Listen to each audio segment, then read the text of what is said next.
No joo, nyt on kolehti kerätty, niin mä tuun tässä vaiheessa keskeyttämään. Tuntuu ehkä oudolta sateelta heti, mutta meillä aina Nordenilta keskeytyy muutamaksi minuutiksi, kun rahalahja kerätään. Ja toki siellä on hauskaa musiikkia taustalla, mutta kiva, kun olette tullut paikalle. Mä tuossa jännitin, tulooko 10 henkiä tänään, kun on juhannusviikko, niin se on vähän niin kuin pitäisi jouluaattona sateet lähetäjillä, mutta kiva nähdä, että osa on täällä. Toivottavasti osa on tullut sen takia, mitä tiesi, että täällä tänään puhutaan, ja jos et tiennyt, niin kiva, että tulit silti.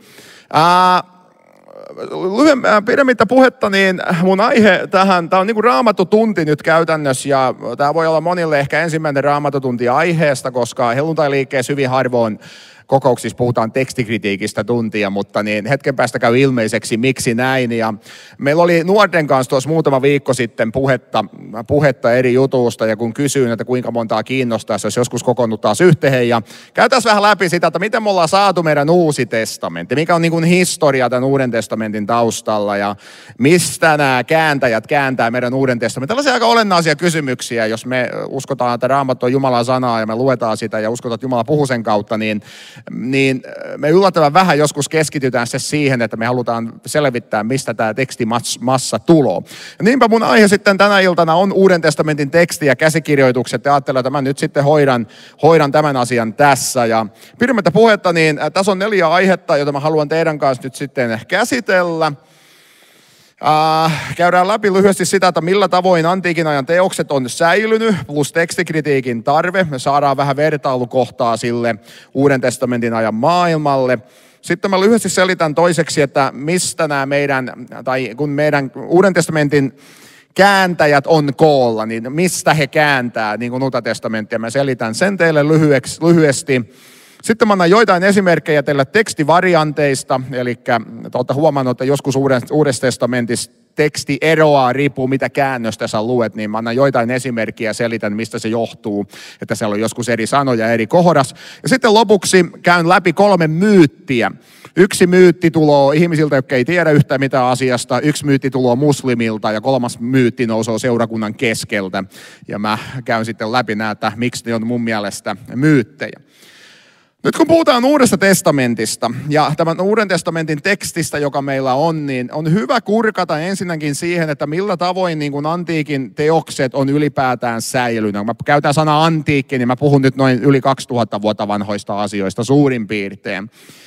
Ja peruslogiikka on nyt se, että otat sä nyt käytännössä minkä tahansa tällaisen teoksen tuolta antiikista. Esimerkkinä voisi heittää lonkalta Josefuksen juutalaissodan historia, joka kannattaa muuten aina joskus lukaista silloin tällöin. Se kertoo Jerusalemin tuhosta vuonna 70. Josefus oli itse paikalla ja se on erittäin viihdyttävää luettavaa, jos historia kiinnostaa. Muutos ehkä tuntuu vähän pikkuisen oudolta. Tai puhutaan Takituksesta, Rooman tärkeimmästä historioitsijasta ja hänen teoksestaan Taistelu keisarivallasta, joka on tällainen klassikkoteos keisareiden aikahan. Plutarkos, joka kirjoitti 10 elämäkertoja. Tai sitten Uudesta testamentista, niin kaikkiin näihin teoksiin pätee sama tällainen sääntö, ja se on, että meillä ei ole enää näitä alkuperäisiä tekstejä olemassa. Eli ei ole olemassa mitään alkuperäistä, se papyrus, jolle Josefus kirjoitti juutalaissodan historia, meillä ei ole sitä enää, se on tuhoutunut. Sama juttu Takituksen kohdalla ja minkä tahansa antiikin ajan teoksen kohdalla alkuperäisiä tekstejä ei ole. Ja tämä pätee nyt myös Uuteen testamenttiin. Se galatalaiskirje, jonka Paavali joskus kirjoitti, niin sitä tekstimassaa ei ole enää olemassa, vaan meillä on siitä jäänyt sitten vain kopioita. Ja näin ollen se, mitä meillä on kopioita, kopioita ja niin poispäin. Ja osa näistä käsikirjoituksista on sillä alkuperäisellä kielellä. Uuden testamentin tapauksessa se on kreikka.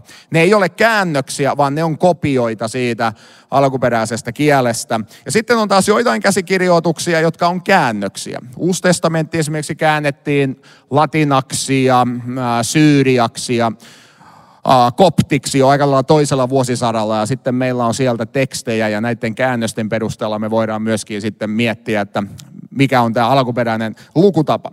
Ja nyt sitten, koska tämä on totta historiallisesti, että näitä alkuperäisiä käsikirjoituksia ei ole saatavilla, ja sitten toiseksi nämä olemassa olevat käsikirjoitukset, joita on säilynyt, ne eroaa toisistaan jollain lailla. Käytännössä meillä ei ole Uudessa testamentistakaan sellaisia käsikirjoituksia, jossa ei olisi jonkunlaisia eroja keskenään. Joten, koska tilanne on tämä, me tarvitaan tekstikritiikkiä. No mitä tekstikritiikki sitten tarkoittaa? Tässä on lyhyt määritelmä. Tekstikritiikki on käytännössä sellaisten käsikirjoitusten tutkimista, joiden alkuperäinen versio on kadonnut tai tuhoutunut. Ja tekstikritiikin pääasiallinen tarkoitus on päästä selville siitä, mikä oli tekstin alkuperäinen lukutapa. Eli tekstikritiikki on välttämätöntä. Sitä tehdään niin kuin sekä Uuden testamentin että kaikkien tuon ajan teosten kohdalla. Ja älkää peljestykö, Hellarissa pitää aina muistuttaa, että toi kritiikkisana ei tarkoita sitä, että nämä kaverit, jotka tätä tekee, on jollain liberaalia. Sillä ei ole mitään tekemistä sen kanssa. Kritiikki tulee vain siitä ajatuksesta, että meidän on luotava jonkunlaisia kriittisiä sääntöjä, kun me yritetään selvittää, mikä käsikirjoitus mahdollisesti paremmin heijastaa sitä alkuperäistä tekstiä. Itse asiassa, jos pidät silmät ja korvat auki seurakunnassa, mä aika ajoin hymyilen itsekseni, kun meillä on musaporukka lavalla. Nyt en huomannut, että olisi ollut niitä, mutta monesti meidän lauluus on tekstivariantteja. Bändi laulaa jotain ja seinällä lukoo jotain ihan muuta. Ja käy ilmi, että johonain vaiheessa joku on vaihtanut Jeesuksen Jumalaksi. Ja siinä on tällaisia yksittäisiä kohtia. Päivä vai ja hetki kerrallaan, niin mä oon huomannut, että toiset laulaa, että me menemme päivään kirkkaimpaan ja toiset laulaa, menemme päivään kirkkaampaan. No kumpiko se on? No, siinä on tekstivarianttia. Eli monesti sä huomaat jo seurakunnan lauluja seuratessa, että nyt tämä meidän muusikoiden paperi ei mätsää sen tykkitiimin paperin kanssa ja sitten pitää miettiä, että mitähän se alun perin se Pekka Simojoki tässä oikein kirjoitti. Se on itse asiassa mahdollista selvittää, mutta pääsette kiinni vähän siihen, että mitä nämä tekstivariantit tarkoittaa. Ja nyt sitten mä käytän tätä esimerkkiä yleensä 50 ladyilla, kuten tein nytkin viikko sitten näiden 15-vuotiaiden kanssa, kun mä lähdin heidän kanssa keskustelemaan ja kyselemään, että kun heille opetetaan antiikin historia vitosluokalla, että mistä heidän opettaja itse asiassa tietää yhtään mitään, mitä tapahtuu Rooman valtakunnassa 2000 vuotta sitten. Hän ei ollut siellä. Nyt sitten, kun sä lähdet lukemaan näistä asioista, niin todennäköisesti tällainen asiaan perehtymätön henkilö ensinnäkin ehkä järkyttyy, kun hänelle selviää, miten vähän meille on jäänyt materiaalia monien tällaisten klassisten teosten kohdalla. Ja silti näiden teosten kohdalla, mitä on jäänyt, niin me rakennetaan kuva siitä, mitä Rooman valtakunnassa tapahtuu. Tiedonlehde kertoo siitä, että mitä keisarin Nero teki, se meni naimisiin miehen kanssa ja kaikkia muita hauskoja juttuja ynnä muuta. Mutta jos sä katsot, että minkä tämä kaikki perustuu, niin sitä käsikirjoitusmassaa ei ole ihan niin kauheasti. Ja mä annan teille konkreettisen esimerkin.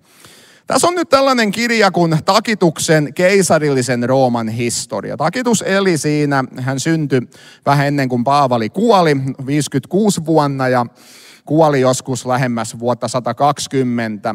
Hän on tärkein roomalainen historioitsija, jota on olemassa. Eli jos me halutaan tietää nyt Rooman valtakunnasta, niin Takitus, siellä on pari muutakin tärkeää, mutta Takitus on numero 1. Ja vuonna 116, vähän ennen kuin hampahat tippui suusta lopullisesti, niin hän julkaisi latinaksi tällaisen Annales-nimisen teoksen, eli keisarillisen Rooman historia. Se oli 16-osainen kirja, eli se ei ihan viikossa valmistunut sen ajan konstilla. Piti olla kotkaasuluka toisessa kädessä ja mustepulla pöydällä ja joku nuori poika, joka kuskaa kottikärryllä papyrystä pöydälle. 16 osaa ja alun perin se kattoi ajanjakson keisari Tiberiuksen valtaan noususta vuonna 14 ja se käsitti historian Neron kuolemaan saakka vuoteen 68. No mitä meillä on jäänyt tästä Takituksen teoksesta? Osat 1-4 on säilynyt onneksi kokonansa, mutta osat 5, 6 ja 11 on säilynyt katkonaittain. Siellä on valtavia reikiä ja meillä ei ole mitään tapaa enää tietää, mitä Takitus näissä reikien kohdalla kirjoitti. Sitten on kirjat 7-10 kokonaan kateissa, ei ole löydetty. Ja viimeinen osa 16 loppuu kesken. Niin jos sä luet tätä kirjaa, niin se on vähän ikävä tunnelma, että kuvitella sä tulet roomalaiskirjeeseen, että nyt siirrytään 9 lukuun. Mitähän Paavali sanoi Israelissa? Se valtava reikä ja tulla 12 lukua, että oho, siinä katosi yhtäkkiä 5 lukua ja kukaan ei tiedä, mitä Paavali kirjoittaa. Vähän sama tunne. No näin tapahtuu Takituksen kohdalla. Iso osa hänen tätä materiaalia on kateissa. No mistä meillä sitten on jäänyt nämä, mitä meillä on, niin mitä nämä käsikirjoitukset on? Niitä on oikeastaan 2 tärkeää. Ja kaikki loput perustuu näihin 2. Nämä kirjan osat 1-6 on tallessa käsikirjoitus M:ssä, joka on 800-luvulta, eli plus 700 vuotta Takituksen kuoleman jälkeen tämä käsikirjoitus on vasta kopioitu. Ja sitten osat 11-16 löytyy 1000-luvun käsikirjoituksesta, jota kutsutaan M2. Siinä on 900 vuotta Takitukseen kulunut aikaa, kun löytyy paras säilynyt käsikirjoitus hänen teoksista. Nyt sitten, mitä sanoo Iiro Kajanto, tällainen suomalainen ekspertti, joka käänsi tämän kirjan latinasta suomeksi? Lisävaikeutena on se, että se ainoa käsikirjoitus, jossa Takituksen annaalit ovat jälkipolville säilyneet, on monin paikoin niin virheellinen, että on ollut mahdotonta saada selville, mitä Takitus alun perin on kirjoittanut. Näissä kohdin on käännös pakostakin vapaa. Ja sitten tulee tämä hyvä kohta. On yritettävä kääntää Takituksen todennäköiset ajatukset. Eli heitetään noppaa, mitä hän tässä nyt ehkä on lukenut. Eli tämä on se, mitä nämä klassisten teosten kääntäjät joutuu hyvin usein raapia päätä. Ei ole materiaalia, on reikiä ja sitten ihmetellään, että mitäs nyt tehdään. Nyt jos mä tiivistän teille, niin ihan sama olinko mä ottanut teille esimerkiksi Takituksen vai olisinko mä ottanut Suetoniuksen vai olisinko mä ottanut Josefuksen, tämä pointti on sama. Kaikkiin antiikin ajan teksteihin pätee tämä seuraava sääntö. Parhaat olemassa olevat käsikirjoitukset, joita meille on jäänyt oikeastaan mistään teoksista, tulee noin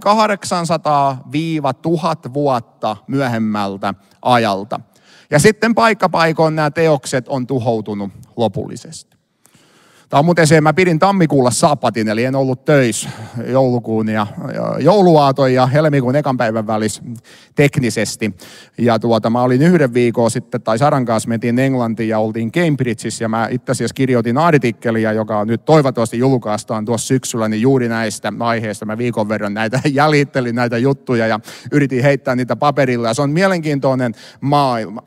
Mutta nyt se pointti on myöskin se, että vaikka tämä on se tilanne, vaikka meillä on tämä valtava aikakäppi Takitukseen ja meidän parhaimman käsikirjoituksen välillä, silti tutkijat luottaa siihen, että näin Takitus kirjoitti. Ja sitten niistä tehdään oppikirjoja ja opettajat lukoo ne oppikirjat ja opettaa ne ala-asteen 5 meidän lapsille, että näin muuten meni Roomassa. No mistä ne tietää sen? Aika lailla näiden tällaisten tekstien perusteella. Ja tätä mä tarkoitan, että monet voi ehkä järkyttyä, kun niille selviää, että sitä ei ole rekkakaupalla sitä tekstiä, vaan sitä on monesti hyvin, hyvin vähän. Mutta se ei tarkoita sitä, etteikö me voisi luottaa siihen, mitä nämä henkilöt on kirjoittanut. No entäs sitten Uusi testamentti? Nyt meillä on jotain, mihin verrata. Uusi testamentti kirjoitettiin käytännössä noin vuosina 50-100, karkeasti ottaen. Me itse uskon, että kaikki on tullut ennen vuotta 100. Ja niin kuin, verrataan oikeastaan Uutta testamenttia mihinkä tahansa tuon ajan antiikin teokseen, niin kaikki tietää sen, että sen teksti on säilynyt poikkeuksellisen hyvin. Jos sä luet näitä alan perusteoksia, mitä on kirjoitettu, niin yleensä aina sanotaan, että siinä kun nämä klassisten teosten kohdalla valitetaan sitä, että ei ole riittävästi materiaalia, niin Uuden testamentin tekstikriitikot hikoilee sitä, että materiaalia on liikaa. Edelleen on käsikirjoituksia tutkimatta, kun ei piisaa mies- tai naistyövoima lukemahan niitä. No, Uusi testamentti, ensimmäinen kokonainen käsikirjoitus, joka meillä on, joka sisältää kaiken. Matteus 1:1 ilmestyskirjan viimeiseen jakeeseen tulee 300-luvulta. Codex Sinaiticus, jonka veli Tischendorf, Konstantin de Tischendorf löysi 1800-luvulla tuolta eräästä luostarista. Se on omat kertomuksensa. Mä oon kertonut sen, miten tämä löytö meni mun tekstikritiikki-tiistai-blogissa. Mutta se on 300-luvun koodeksi ja siitä löytyy kaikki. Ja näin ollen, jos me otetaan pelkästään tämä käsikirjoitus esimerkiksi, niin tämä etäisyys nyt parhaimman säilyneen käsikirjoituksen ja näiden alkuperäisten Uuden testamentin teosten välillä on vain noin plus 250 vuotta. Tämä on noin 3-4 kertaa lyhyempi aika kuin mikä on antiikin muiden teosten kohdalla. Mutta tämä ei ole vielä kaikki. Nyt viimeisen 100 vuoden aikana on tehty tosi paljon uudenlaisia löytöjä. Mä esittelen ne seuraavassa dias osan niistä. Niin tätä aukkua voidaan nyt paikata, koska nyt meillä on olemassa melkoinen määrä papyruksia, jotka menee tosi kauas historiaan ja osa tulee jo 200-luvulta. Eli tämä aika itse asiassa käppi lyhenee tällaiseen plus 100 vuoteen parahimmissa tapauksissa. Nyt muutama vähän esittelyä näistä käsikirjoituksista. Nämä on nyt ne käytännössä konkreettiset käsikirjoitukset, jotka siellä on taustalla, kun teidän Uusi testamentti on käännetty, niin nämä on niitä, jotka siellä niin kuin aivan lopulta on sitten, jos sä kävelet sinne perälle asti. Meillä on 2 tällaista tärkeää niin sanottua majuskelikoodeksia. Niitä kutsutaan majuskeleiksi, koska ne on kirjoitettu caps lockilla, eli suurilla kirjaimilla. Se muuttui pikkukirjaimiin vasta 700 vuotta myöhemmin. Ja niissä 2 tärkeintä on Codex Sinaiticus, koodeksi tarkoittaa kirjaa. Kirja on siis tällainen, Jeesushan ei ollut koskaan nähnyt tällaista kapistusta kuin kirja, koska kirjaa ei ollut vielä keksitty ensimmäisellä vuosisadalla. Hän tunsi rullan. Ja jos sä luet Luukkaan evankeliumin lukua 4, hän menee sinne synagogahan ja hänellä antaa Jesajan kirja, hän avaa sen näin rullan. Vaikka joku Raamatun käännös puhuu kirjasta, se ei voi olla kirja, ei ollut kirjoja, se oli rulla. Ja nämä koodeksi eli kirjan muoto, se keksittiin viimeistään toisen vuosisadan alussa, mutta sekin pitkälti kristityt sitten vei eteenpäin sitä, että voidaan miltei kiittää kristittyjä siitä, että meillä on nyt tämä, joskin se ei ole ihan näin yksinkertainen se historia. Eli tämä Codex tarkoittaa kirjaa, meillä on Codex Sinaiticus ja sitten Codex Vaticanus, joka on toinen tärkeä 300-luvun koodeksi, ja se on katkonainen, se loppuu ikävä kyllä hebrealaiskirjan lukun 9 nurkilla ja loppuu Uusi testamentti on sieltä puuttuu. Mutta käytännössä meidän Uusi testamentti, jos sanotaan mihin se perustuu, niin se perustuu suurimmaksi osaksi näiden Sinaiticuksen ja Vatikanuksen itse asiassa tekstiin, jos me selvitetään se historia alkuun asti. Sitten on löydetty papyruksia, hirviä kasa. Papyrus on ruokokasvi, jota kasvaa lähinnä Egyptissä ja siitä on tehty sitten, kun siitä otetaan sellaista soirua, niin siitä saa tehtyä sellaista niin kuin A4. Ja sitten kun niitä A4 liimaa toisiinsa, sä voit tehdä käärön.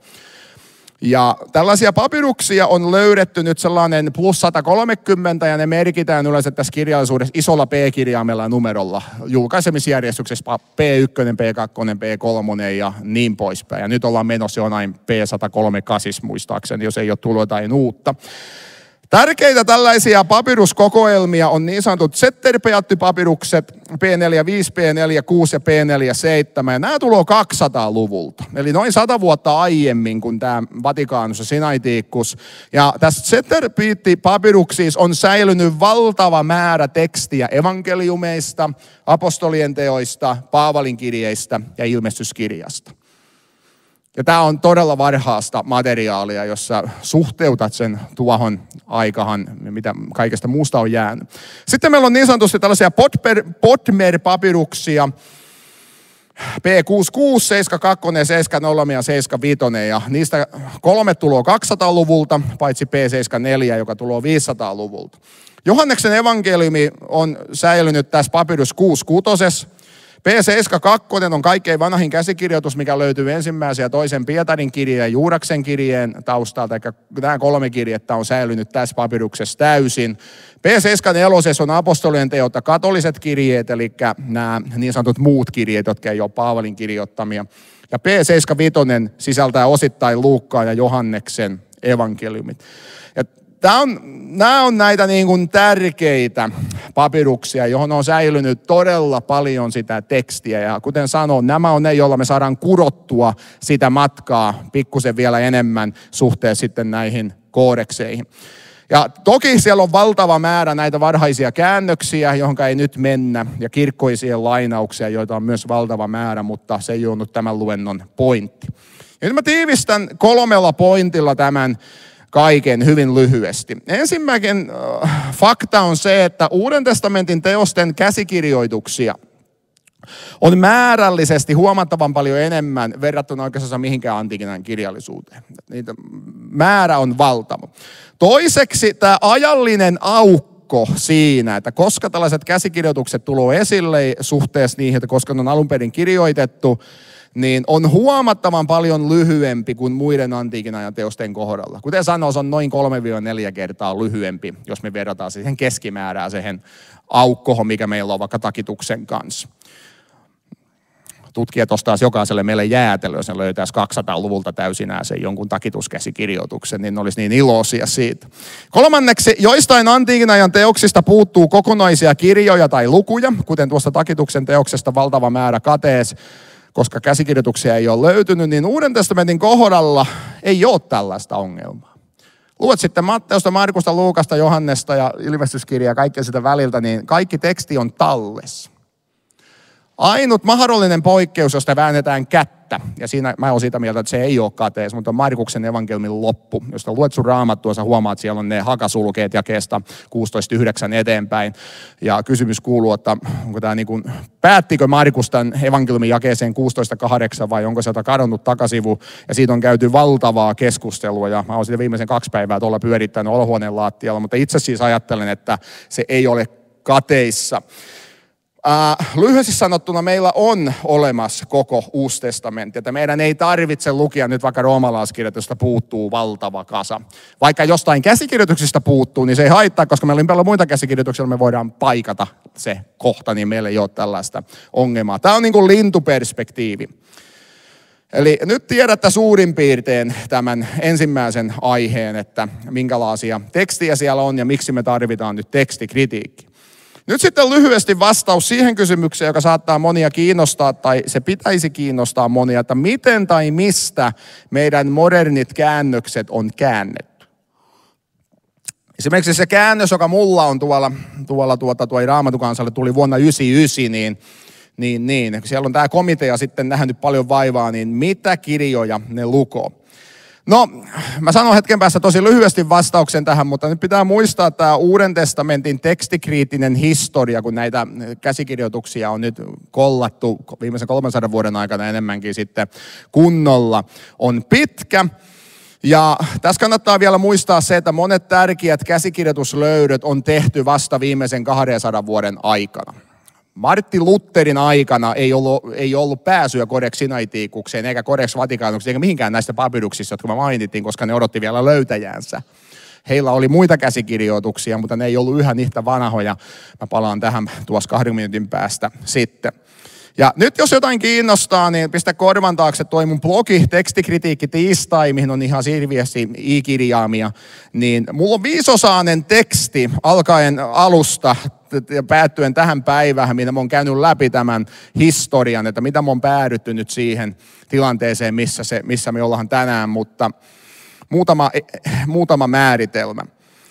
Elikkä meidän käännökset perustuu käytännössä 2 tällaiseen teokseen. Ne on käytännössä identtisiä, mutta niissä on pieni ero. Toi sininen tuossa vasemmalla on niin sanottu Nestle Aland, josta on nyt 28 editiota niin kuin julkaistu, ja se käytännössä toimii meidän nykyisten Uuden testamentin käännösten pohjatekstinä. Ja sitten siinä oikealla on tällainen The Greek New Testament, joka on itse asiassa sama teksti, mutta sitten on hieman yksinkertaistettu, ja tätä monesti ne kääntäjät sitten käyttää.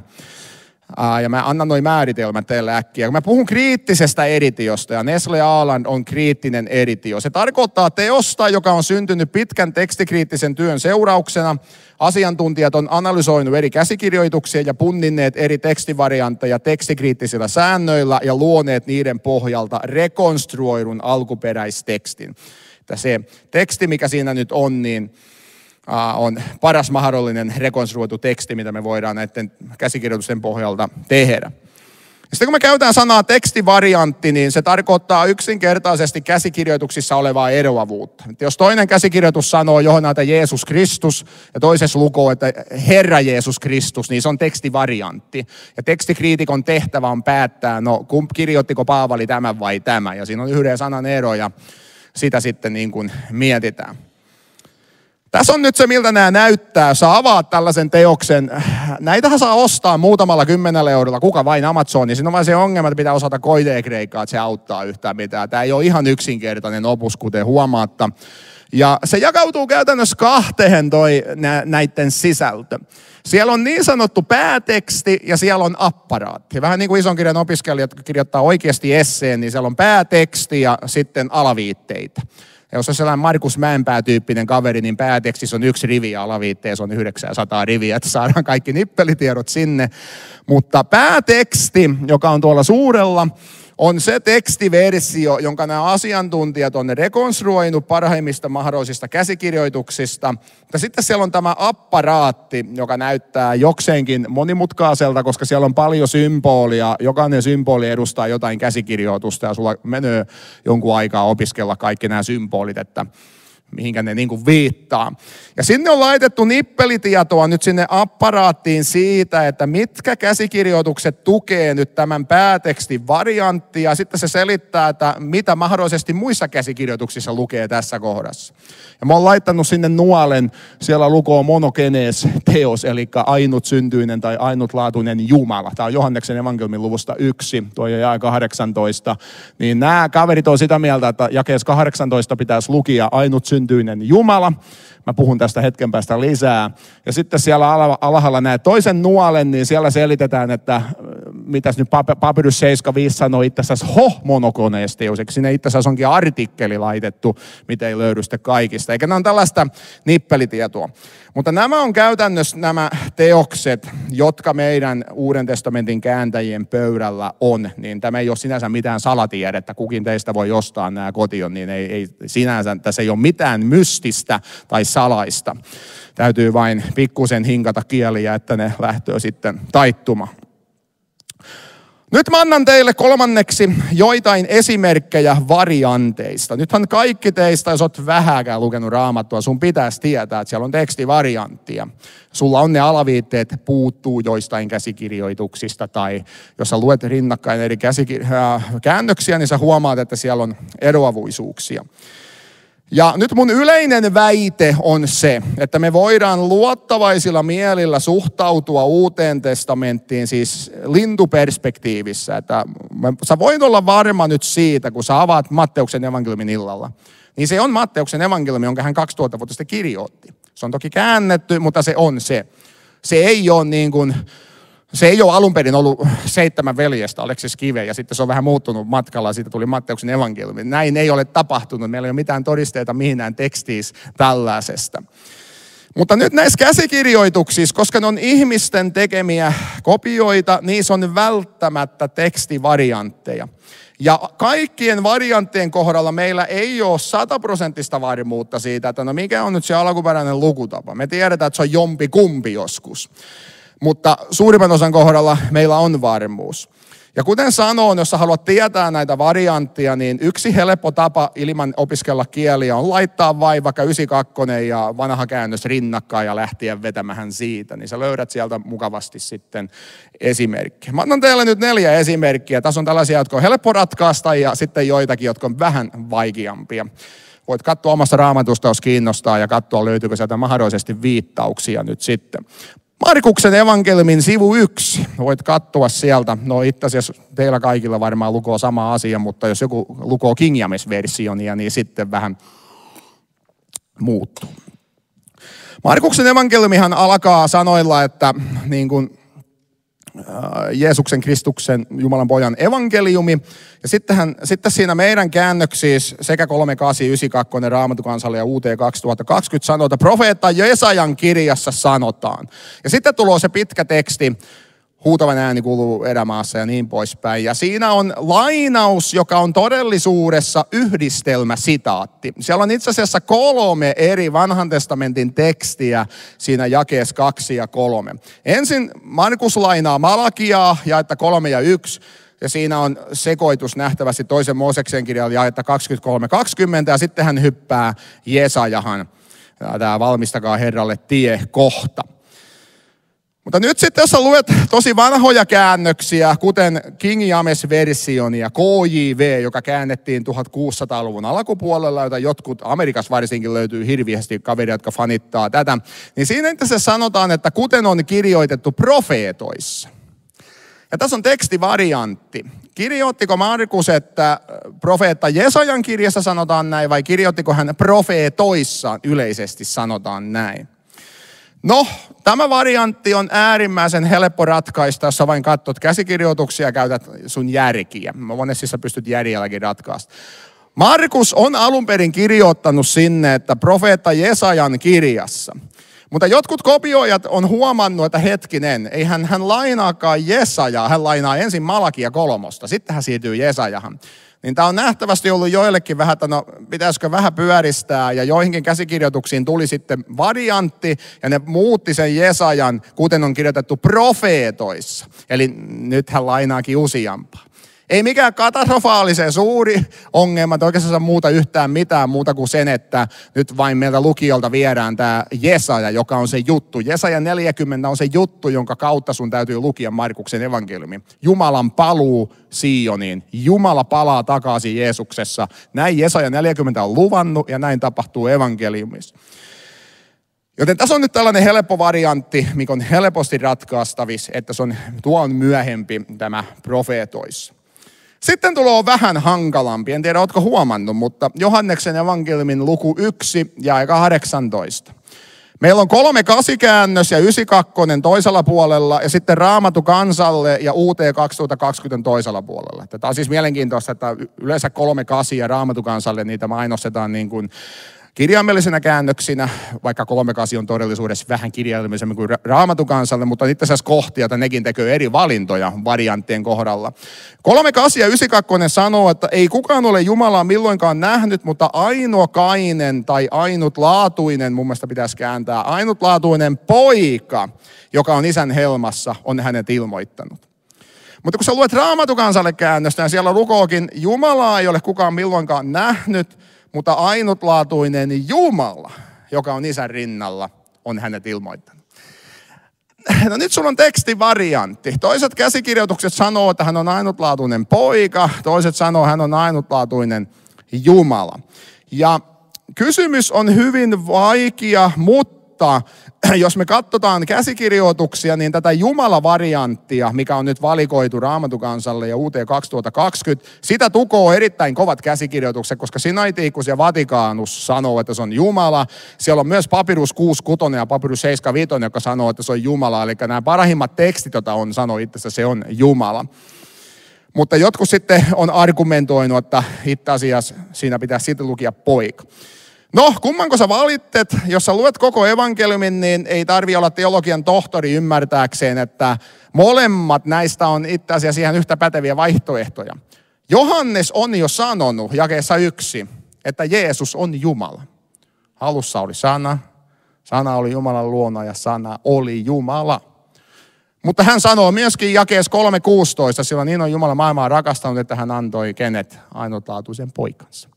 Joten Johanneksen kokonaisevankeliumissa Jeesus on molempia. Hän on Jumala, mutta hän on poika. Ja tästä sun on pakko sorvata kolminaisuusoppi, muuten sä joudut umpisolla muuhun Johanneksen kanssa. Eli sun on pakko ymmärtää, että hän puhuu nyt persoonista jumaluuden sisällä.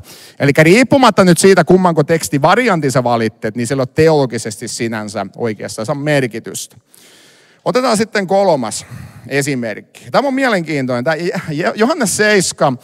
Siinä on Jeesuksen ja hänen veljensä välinen riita, jos olet huomannut. Jeesuksen veljethän ei ollut hänen seuraajiansa. Ne oli enemmänkin tämä niin sanottu keskisormi pystys. Ja ne vähän niin kuin irvaali Jeesukselle, että sä oot kova mies täällä Jurvas, mutta mene sinne Helsinkiin. Siellä ne kaikki kovat kaverit on Halla-ahot ja presidentit. Mene sinne.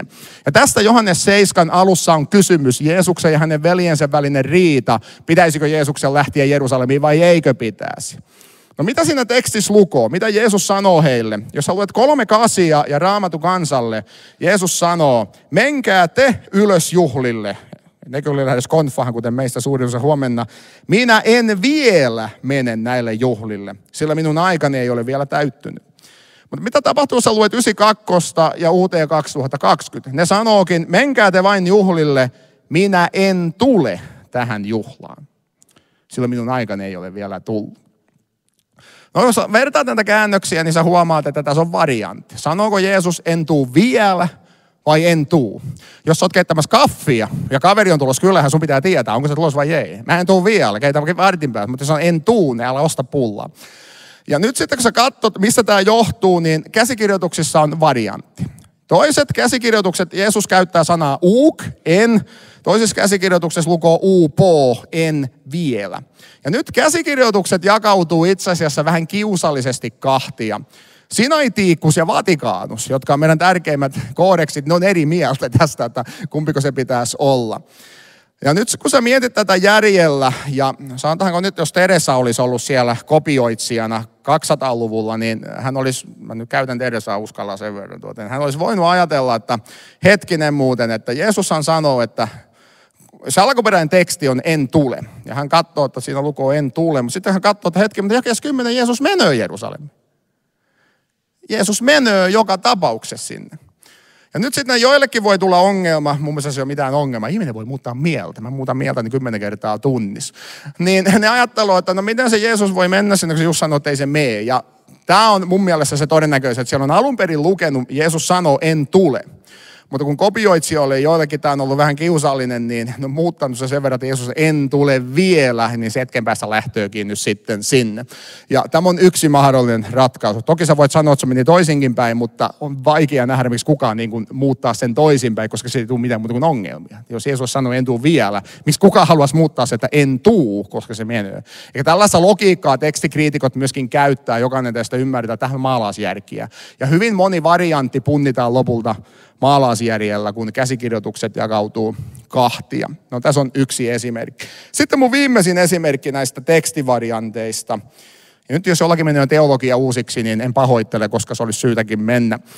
Toinen Pietarin kirje 3:10. Äärimmäisen hankala teksti kaikin puolin, sekä tulkittavana että tekstikriittisesti ihan fiaskon vaikea teksti. 3:8 ja Raamattu kansalle sanoo toisen Pietarin kirjeen luvussa 3:10 näin, mutta Herran päivä on tuleva niin kuin varas. No tästähän jo Jeesus puhuu, että hän tulee niin kuin kommandopipopäämies sitten, ja sä et tiedä, onko se 3:30 vai 5 aamulla, mutta kaffi pitää olla valmiina, että sä oot hereillä. Ja silloin taivaat katoavat pauhinalla ja alkuaineet kuumuudesta hajoavat. Toi alkuaine-sana itse asiassa, pitääkö se kääntää alkuaineeksi, ei ole ollenkaan selvää. Siinä on tosi vaikea toi sana kääntää. Ja sitten ja maa ja kaikki, mitä siihen on tehty, palavat. Eli 3:8 ja Raamatun kansalle sanoo, että Pietari kirjoittaa, että tämä maa poltetaan, kun tämä hetki, Kristus palaa takaisin. Ja tästähän meillä on massiivisesti teologiaa sitten tehty meidän liikkeessä. Mä oon kuullut lapsesta asti sitä, että kun Jeesus tuo takaisin, niin Jumala vetää kosmisella liekinheittimellä heinäpellolta kaikki matalaksi ynnä muuta. Mutta kun sä luet 92 ja UT 2020, niin siinä se ei sanotakaan näin, vaan siinä lukee, että Herran päivä tulee kuin varas. Sinä päivänä taivaat katoavat ylisten, taivaan kappaleet palavat ja hajoavat. Silloin paljastuu maa. Ja kaikki, mitä ihminen on maan päällä saanut aikaan. Nyt ei olekaan kysymys siitä, että joku vetää sua liekinheittimellä, vaan nyt on kysymys siitä, että leirin johtaja vetää telttakankaan rikki ja paljastaa pahantekijät, joka on just käynyt hakkaamassa moukarilla kivistön tonnin auton tohojoksi. Eikä tässä ole kysymys tuomiosta. Ja itse asiassa, jos sä luet tämän koko luvun, se pointti tässä luvussa ei ole tämän maailman tuhoaminen. Se pointti Pietarilla on jumalattomien ihmisten saama tuomio. Tämä on ihan selvä siinä tekstissä, jos sä luet sen luvun niin kokonaisuutena. Tämä on yksi Uuden testamentin hankalimpia kohtia. Ja kreikaksi siinä on nyt tässä kohtaa, siellä on muitakin variantteja. Niitä on se vielä kourallinen, mutta kun mä en pidä niitä vaihtoehtoina, ne ei ole ajautunut meidän käännöksiin. Kirjoittiko Pietari kata kaese tai maa tulee palamaan, vai kirjoittaako se heudet he tai maa tullaan löytämään tai maa tulee paljastumaan? Nyt jos joku teistä on lukenut tuon mun ylösnousemuskirjan, ylösnousemus 3 elämä luku 13, niin oot huomannut, että mä oon itse asiassa käyttänyt hyvin paljon mustetta ja yrittänyt perustella, miksi 92 ja UT 2020 on oikeassa tässä kohtaa. Tämä on tekstikriittisesti mun mielestä niin kuin siinä mielessä simppeli. Ja nykyään tutkijoiden niin kuin enemmistönäkemys on sama kuin mitä minä kannatan, eli oikeasti Pietari kirjoittaa, että maa paljastuu tuomiolle. Hän ei puhu tämän maailman tuhoamisesta, vaan paljastumisesta. Ja mä oon sitten avannut muualla sen, että miksi tämä kuulostaa oudolta, mutta jos sä otat vanhan testamentin Sodoma ja Gomorra kertomuksen sen taustalle, niin sitten rupeaa niin kuin käymään nenäpäähän toi logiikka. Ja nyt se ongelma on se, että nyt meillä on tekstivariantti, jonka varaan monet uskovaiset on ladannut ihan hirvittävästi teologiaa. Ja meillä on ollut hyvin yleinen baptistihelluntai vapaapiiristä tämä ajatus siitä, että tämä maailma tuhotaan ennen kuin uusi maailma astuu voimaan. Siinä on 2 ongelmaa. Ensimmäinen ongelma on se, että Paavali roomalaiskirjan luvussa 8 sanoo kaikkia muuta. Tämä luomakunta on kuin synnytty tuskissa ja odottaa vapautusta, lunastusta, että se päästettäisiin vapaaksi. Ja toiseksi, kukaan Uudessa testamentissa ei sano näin. Sulla on tekstivariantti, joka sanoo näin, mutta se ei ole se, mitä Pietari kirjoitti.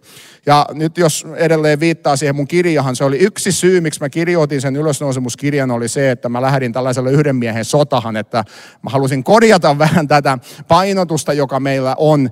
Uuden testamentin painotus ei ole tämän maailman tuhoamisessa, vaan se on tämän maailman uudistamisessa. Ei edes Nooan tuluva, joka oli raju, korvannut tätä maapalloa. Se oli kova pesu kyllä, mutta sama pallohan se on silti.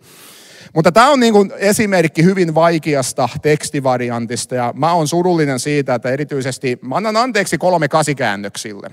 Heillä oli vielä vähemmän matskua. Raamatun kansalle kääntäjät, että ne on valinnut tämän, niin se on vaikeampi mun ymmärtää, koska heillä pitäisi olla riittävästi matskua. Tämä ei ole se variantti, joka olisi pitänyt valita. Ja se on mun mielestä ikävää, että se on nyt Raamatun kansalle käännöksen kautta edelleen levinnyt nyt tämä väärä variantti. Ja mä oon siitä sitten ollut vähän surullinen ja hyvin julkisesti surullinen kyllä.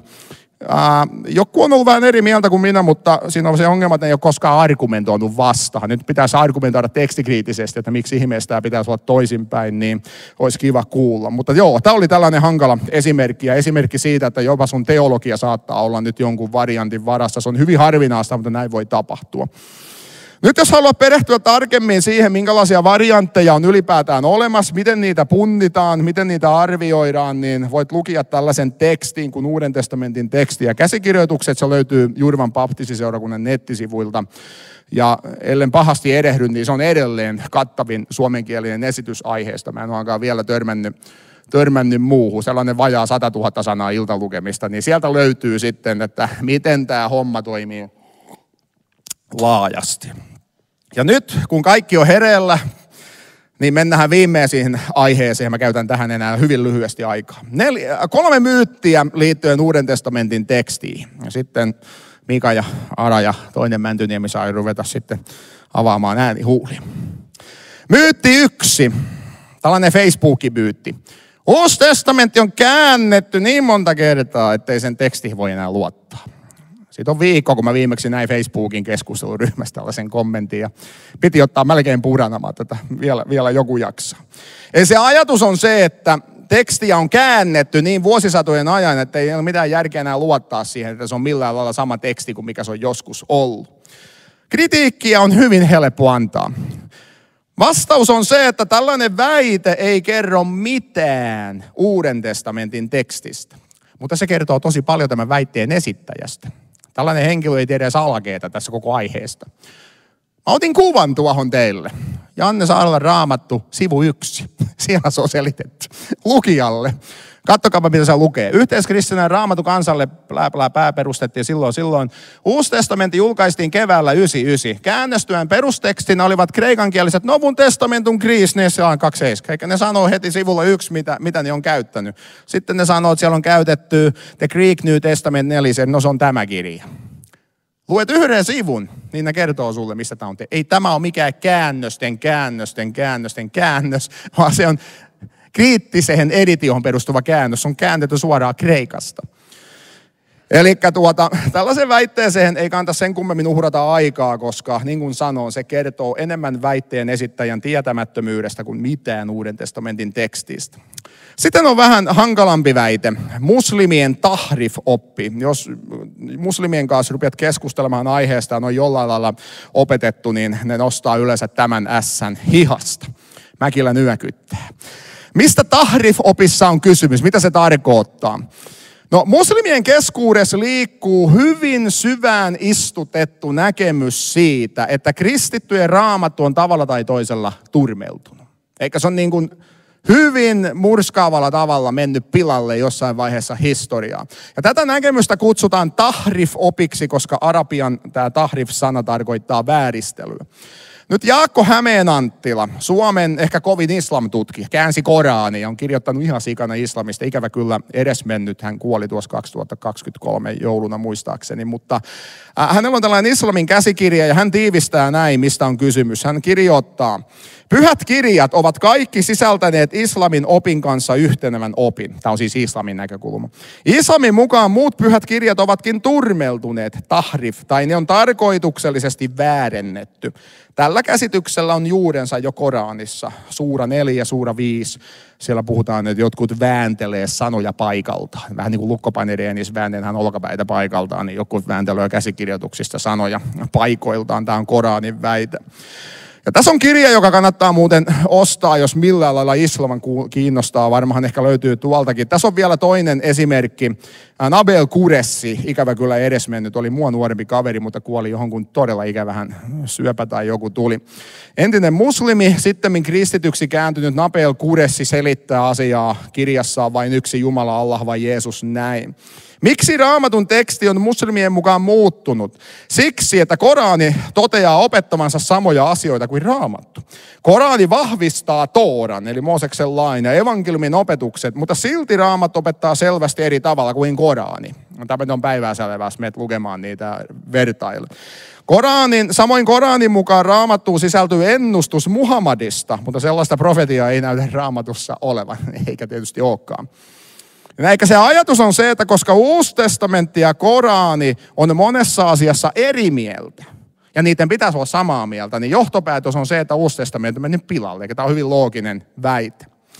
2 ongelmaa nyt tässä muslimien tahrif-opissa, näin niin kuin tekstikritiikin näkökulmasta. Ensimmäinen ongelma on se, että tämä muslimien tahrif-oppi, tämä väite perustuu teologiseen ennakko-oletukseen, että meillä on eroja, mutta me tiedetään, että Korani on parempi. Mistä sitten sä tiedät, että Korani on parempi? No, koska mulle on sanottu, niin tai niin poispäin. Nyt sun pitäisi niin osoittaa se, että miksi Korani olisi niin vakavasti otettava, vaikka kertomaan siitä, kuka Jeesus oli. Jos haluat tietää, kuka Jeesus oli, niin uskotko näitä silminnäkijöitä, jotka kirjoitti 20 vuoden sisällä, vai Korani, joka tuli plus 600 tai ehkä 800 vuotta myöhemmin. Siitäkin riidellään, kun sillä on mitään tekemistä Muhammedin kanssa. Se ei ole ihan yksinkertainen kysymys itse asiassa.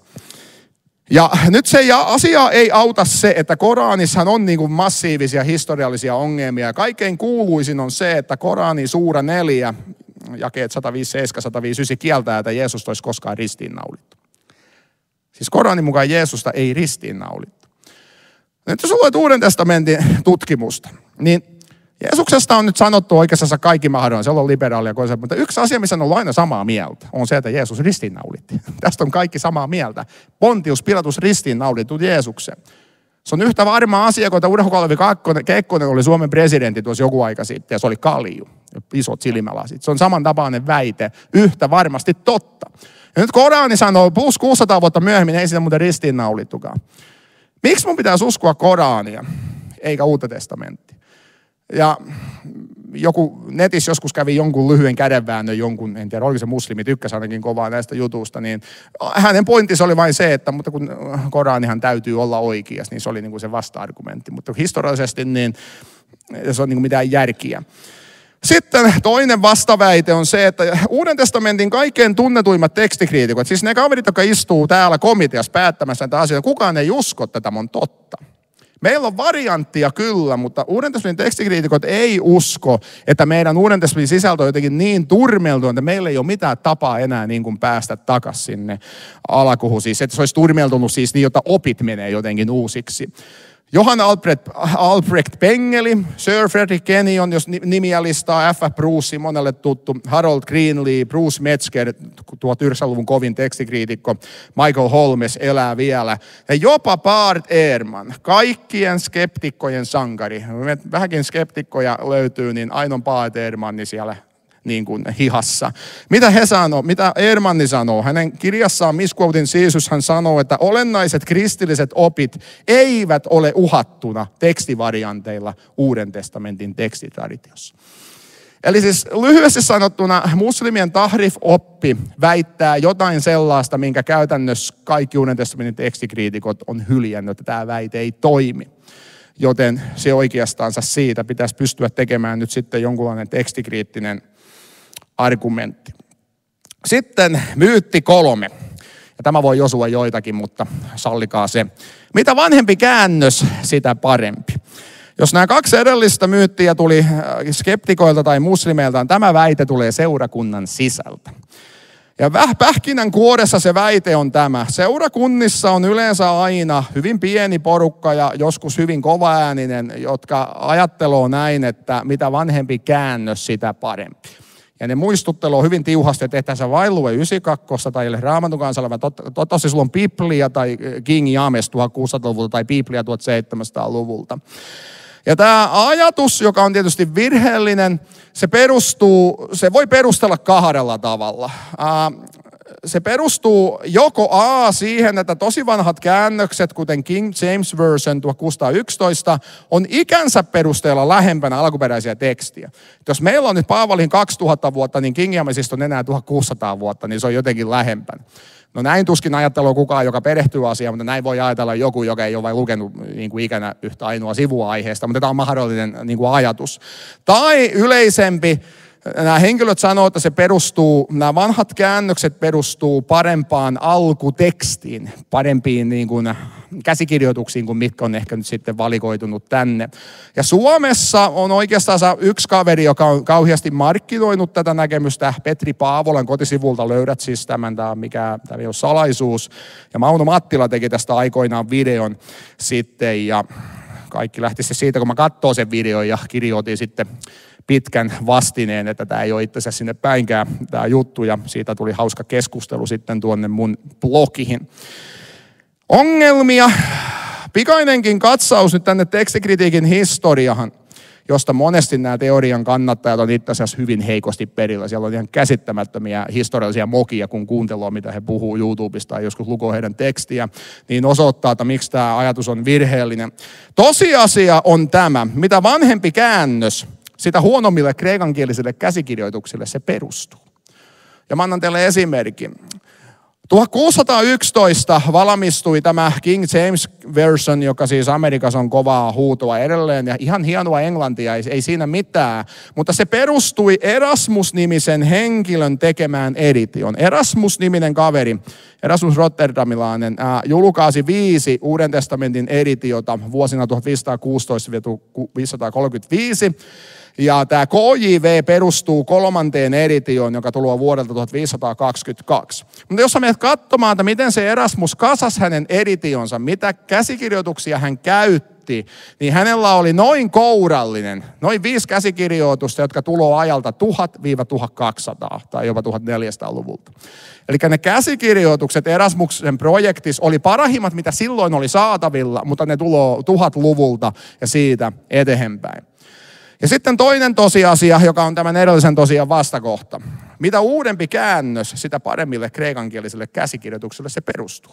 Jos sä luet modernia käännöksiä, niillä on se etu, että 92, 38 Raamatun kansalle UT 2020, niiden taustalla on nämä teokset. Ja näiden teosten taustalla on 300-luvun sinaitiikukset ja vatikaanukset, siellä on 200-luvun papyrukset. Nämä käsikirjoitukset on paljon lähempänä siitä alkuperäistä tekstiä, joten tämä logiikka menee todellisuudessa just toisinpäin kuin mitä sä ajattelisit liittyen niin kuin vanhoihin käännöksiin. Ja tämä ehkä muistuttaa vähän myöskin siitä, että kannattaa olla vähän varovainen, jos riitelet joistakin jakeista, että katsot jostain vanhasta käännöksestä, miten asia on, niin se ei välttämättä niin kuin ratkaise tätä asiaa.